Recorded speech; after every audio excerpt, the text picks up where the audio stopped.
home and we will do a quick haul. So, unahin ko itong nabili natin sa Aldi. Foil. Mincemeat. Gagamitin natin yan mamaya panghapunan. Chicken breast. Chicken wings. Onions. And dalawang milk na malalaki.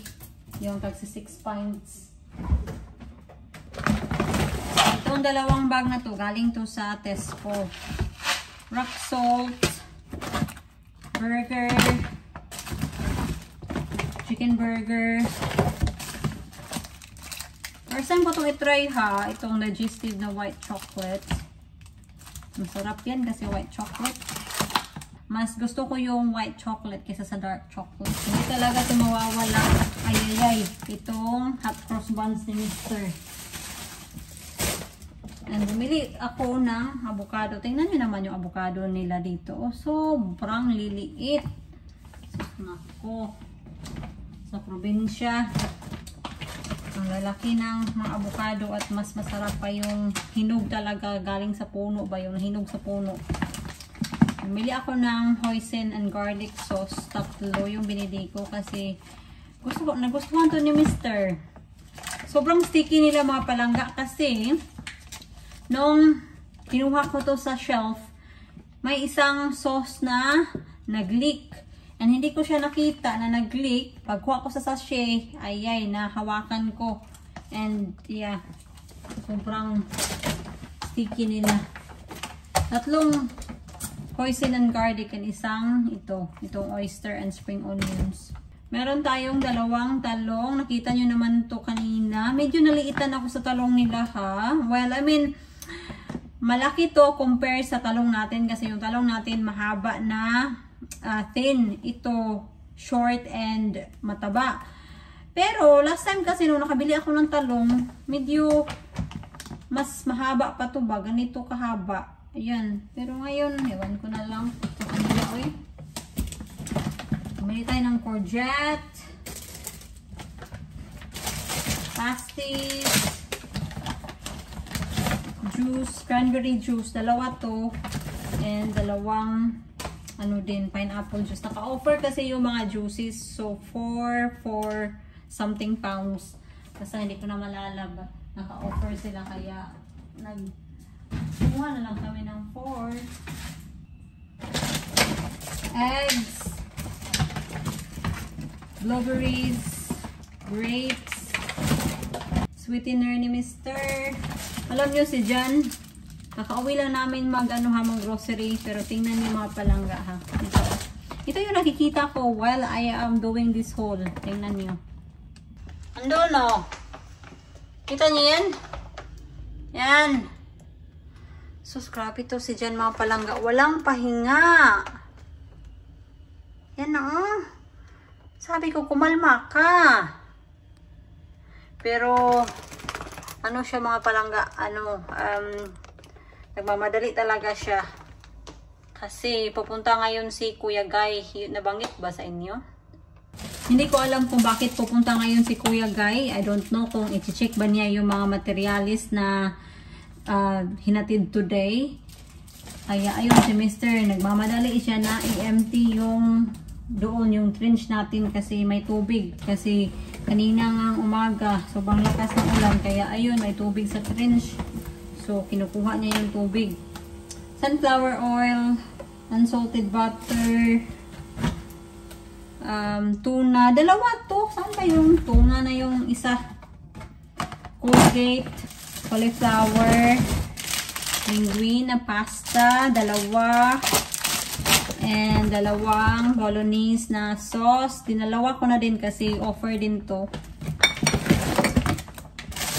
Pepper. And ito yung pinaka-exciting dito. Ito.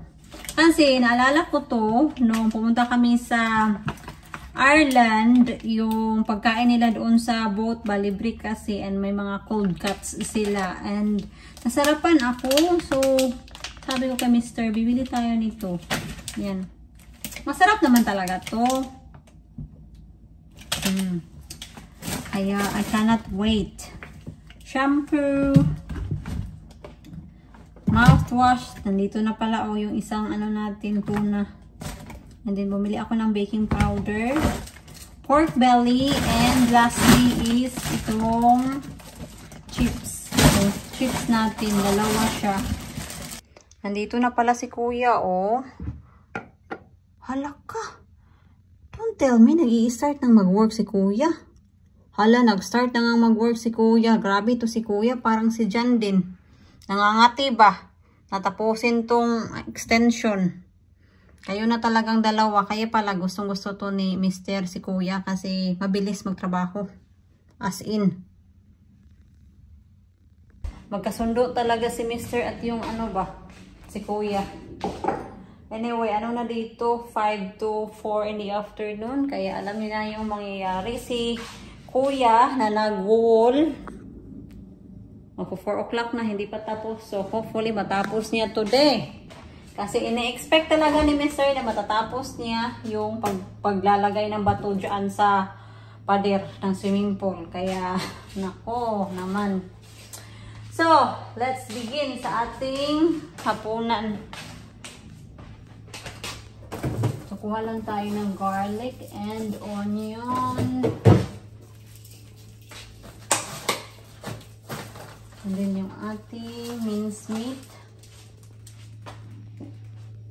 May nag-email pala sa akin at nagtanong kung ano ba daw yung reaction ni Mr. nung nakita niya yung picture. Ilalagay ko na lang yung picture dito sa screen, yung picture na about kay kuya ba.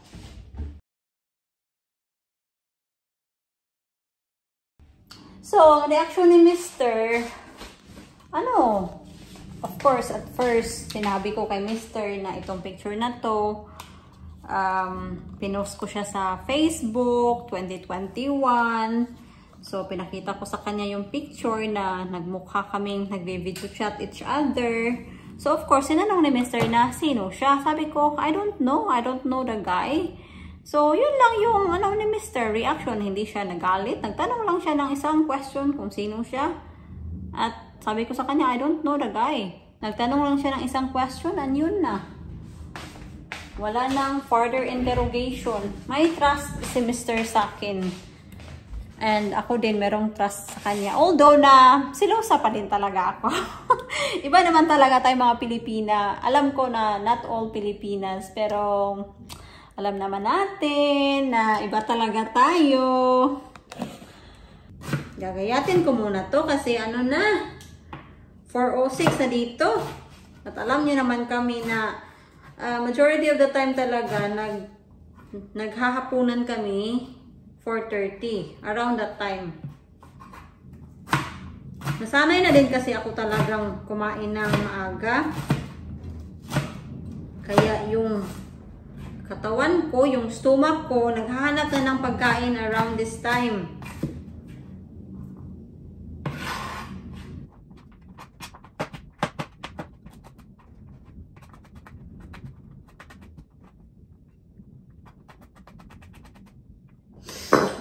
Sakit ang mata ko. Sakit ang mata ko mga loves.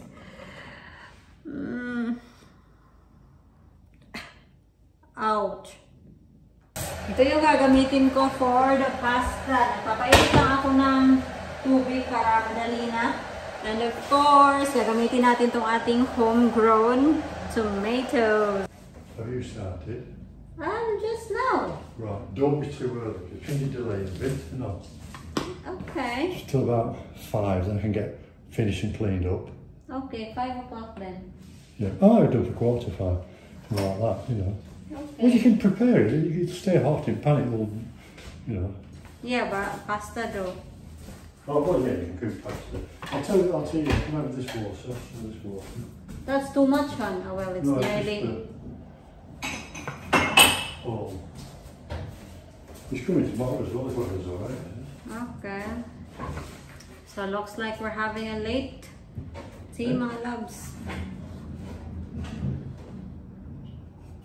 Okay, I'll just gonna prepare everything. I will cook this now. Maglalagay tayo ng kaunting oil dito. One more thing that I would like to say, lalo na sa mga couple na may mga trust issues, huwag kayong maniwala agad sa mga nakikita niyo online. Kasi may mga tao talagang gustong sumira sa relasyon niyo. And kung maniniwala ka sa isang picture lang or sa isang chat, masisira talaga yung relasyon niyo. Kaya it's better na pag-usapan niyo mabuti. Pag-usapan yung dalawa. Huwag agad mag-post-post sa Facebook na ganito, ganyan. Huwag yan. Dapat kausapin yung isang party, kung sino yung involved, kausapin nyo na mabuti. Kasi communication is the key talaga. O, diba? Parang parang expert. But yeah, that's what I'm saying. Kasi like this, tulad ng nangyari sa akin. Kung si Mr. naniwala doon kay Kuya Guy, na nag-video chat kami, of course, it will cause a big friction sa aming relasyon kung naniwala siya. But then, luckily, yung asawa ko, may trust sa akin.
Okay na to mga palangga.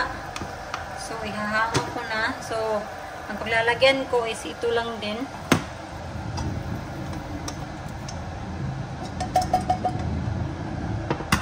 Ito, turn off ko muna yung hub natin kasi medyo maaga pa. Kasi yun na nga yung sabi ni Mr. Mayapang, 5 o'clock yung hapunan. So, meron na tayong pinapakulong tubig dito ready na para ilagay yung pasta. Naglagay ako dito ng oil and asin. So, pasensyahan nyo na mga palangga. Ay! Ay! So, pasensyahan nyo na ba na sobrang ingay kasi sa hangin yan. And I opened the window as well on this side. Yan. Kasi tinorn off ko kasi yung exhaust fan natin kasi hindi nyo ako maririnig. Magigisa na tayo.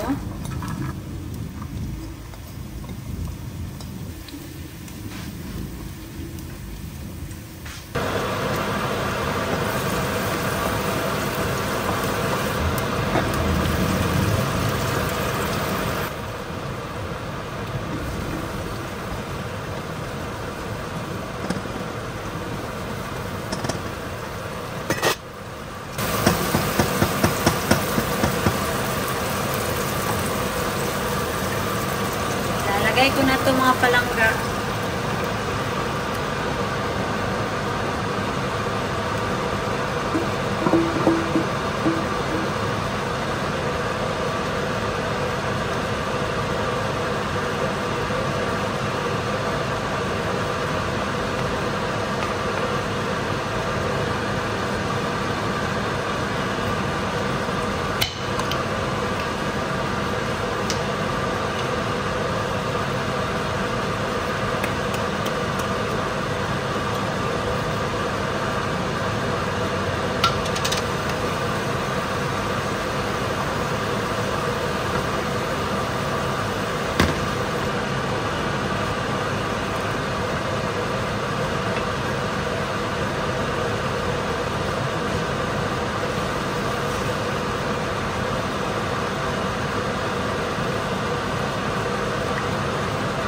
Ito na yung ating bolognese. So, lalagyan ko lang siya ng cheddar cheese. Wala akong parmesan, kaya ito na lang. Yan. Kain! Kain lang muna kami mga palangga ha.